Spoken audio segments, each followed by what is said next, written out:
Hello friends, Jharkhand study में आप सभी का स्वागत है। तो चलिए शुरू करते हैं आज की क्लास को।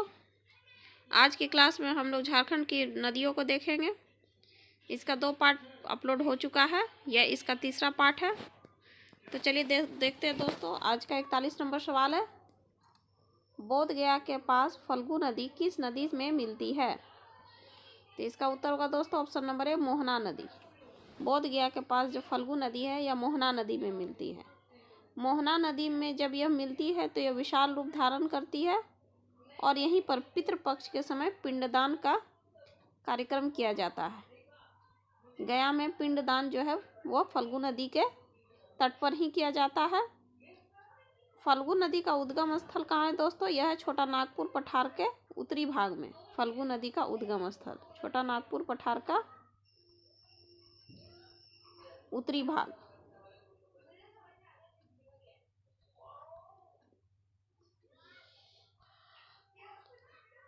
फल्गु नदी को अन्य नाम से भी जाना जाता है। किस किस नाम से फल्गु नदी को जाना जाता है? तो पहला है निरंजना, अंतःसलिला,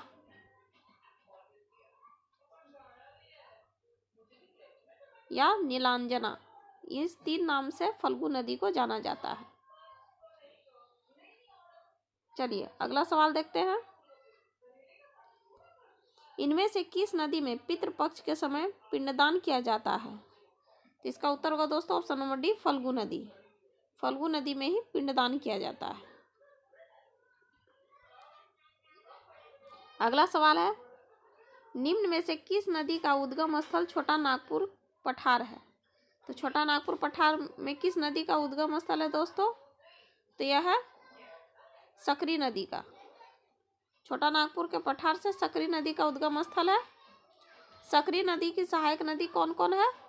तो यह है किऊल और मोरहर। यह सकरी नदी की सहायक नदी है।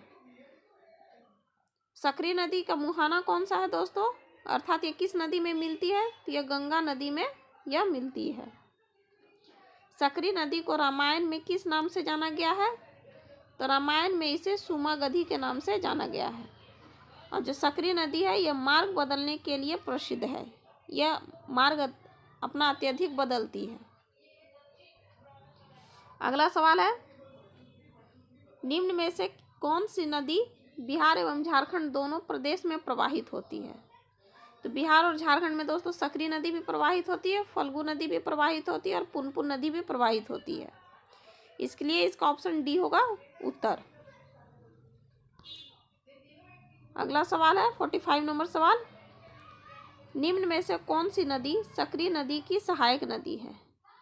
तो सकरी नदी की सहायक नदी कौन है दोस्तों? तो यह है किऊल और मोरहर। इसलिए उसका उत्तर ऑप्शन नंबर डी होगा, ए और बी दोनों। अगला सवाल है, रामायण में सकरी नदी को क्या कहा गया है? तो यह बता दिए हैं दोस्तों, रामायण में सकरी नदी को सुमागधी के नाम से जाना जाता था। इसका उत्तर ऑप्शन नंबर ए होगा। चलिए अगला सवाल देखते हैं, जो है 47 नंबर सवाल, पुनपुन नदी का उद्गम स्थल है। तो पुनपुन नदी का उद्गम स्थल कौन सा है दोस्तों?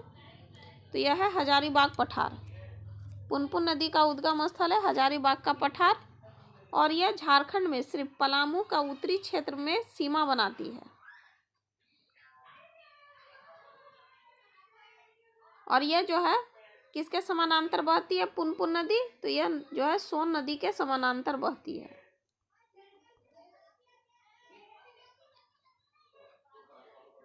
इसकी सहायक नदी कौन कौन सा है दोस्तों पुनपुन की? तो दरधा और मोरहर पुनपुन की सहायक नदी है। चलिए अगला सवाल देखते हैं, निम्न में से किस नदी को पवित्र नदी के रूप में पूजा जाता है? तो पवित्र नदी के रूप में दोस्तों पुनपुन नदी को पूजा जाता है। इसलिए इसका उत्तर होगा ऑप्शन नंबर सी। अगला सवाल है, झारखंड में किस नदी को कीकट या बामागधी नदी भी कहा जाता है? तो कीकट और बामागधी दोस्तों पुनपुन नदी को कहा जाता है। इसलिए इसका उत्तर होगा ऑप्शन नंबर ए, पुनपुन नदी। पुनपुन नदी को कीकट और बामागधी के नाम से भी जाना जाता है। चलिए 50 नंबर सवाल देखते हैं। पुनपुन नदी किस नदी में जाकर मिल जाती है? तो पुनपुन नदी दोस्तों यह गंगा नदी में मिल जाती है। अगला सवाल है, निम्न में कौन सी नदी पुनपुन की सहायक नदी है? तो पुनपुन की सहायक नदी कौन कौन सी है दोस्तों? तो दरधा और मोरहर, दोनों पुनपुन की सहायक नदी है, इसलिए इसका उत्तर होगा ऑप्शन नंबर डी, ए और बी दोनों। चलिए 52 नंबर सवाल देखते हैं। झारखंड की कौन सी नदी सोन नदी के समानांतर बहती है? तो सोन नदी के समानांतर दोस्तों पुनपुन नदी बहती है। चलिए 53 नंबर सवाल देखते हैं। चानन या पंचाने नदी का उद्गम स्थल है? तो चानन और पंचाने नदी का उद्गम स्थल कौन सा है दोस्तों? यह छोटा नागपुर का पठार है। पंचाने नदी, पहले इसे पंचानन नदी के नाम से जाना जाता था, जो धीरे धीरे चानन नदी में परिवर्तित हो गई। इसका नाम छोटा करके इसे चानन कर दिया गया, क्योंकि यह 5 धाराओं का मेल से बना हुआ था, इसलिए इसे पंचाने नदी के नाम से भी जाना जाता था। चलिए अगला सवाल देखते हैं। पेमार, तिलैया, धरांजे एवं महाने किस नदी की धाराएं हैं? तो यह दोस्तों चानन नदी की धाराएं हैं। पेमार, तिलैया, धरांजे और महाने। अगला सवाल है 55 नंबर सवाल। पंचाने नदी झारखंड के अलावा किस राज्य में प्रवाहित होती है? तो पंचाने नदी जो है झारखंड के अलावा बिहार राज्य में भी प्रवाहित होती है। चलिए अगला सवाल देखते हैं। पाट क्षेत्र के दक्षिण छोर से निम्न में किस नदी का उद्गम होता है? तो पाट क्षेत्र के दक्षिण छोर से दोस्तों शंख नदी का उद्गम होता है। और शंख नदी जो है यह उत्तरी कोयल के समानांतर बहती है।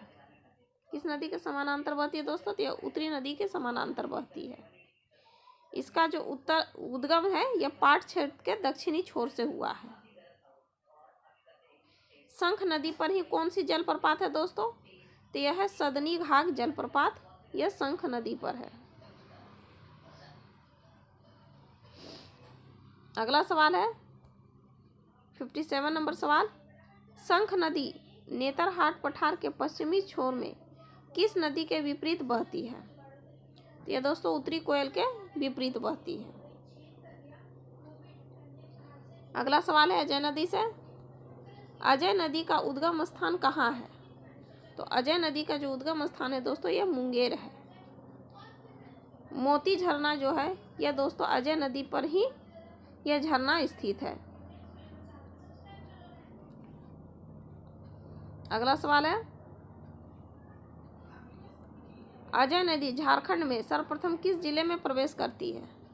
तो अजय नदी मुंगेर से प्रवाहित होकर झारखंड के सर्वप्रथम देवघर जिले में प्रवेश करती है। इसका उत्तर होगा ऑप्शन नंबर ए। और ये इस सेशन का अंतिम सवाल है 60 नंबर सवाल। निम्न में से कौन सी नदी अजय नदी की सहायक नदी है?